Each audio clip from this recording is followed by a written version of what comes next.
Welcome again guys to my channel. This is Janil Idanyo. At sa video kong ito, update lang po tayo regarding po sa spot activation po ni Mobit. So saan po ba ito matatagpuan? Matatagpuan po ito guys sa St. Mary Homes, Almansa 1, Las Piñas City. So yan po yung pinaka-venue po guys ng ating spot activation po guys. So kailan po ba ito gaganapin?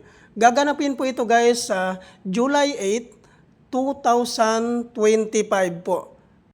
At ang kagandahan po dito guys, pag once makasali po kayo sa spot activation na ito, maabil mo po ang mga previous na binibigay po dito ni Mobit. Ano po ba itong mga previous na binibigay ni Mobit?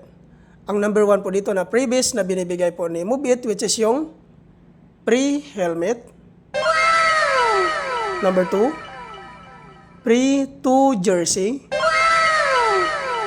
Number 3, free raincoat.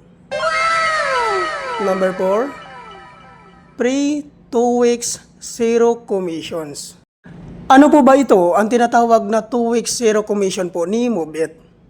Ang ibig sabihin po nito guys, pag once ma-activate po kayo sa spot activation na ito, at once mag-start na po kayong bumiyahe, hindi ka po kakaltasan ni Mobit sa kanilang commission sa loob po ng 2 linggo.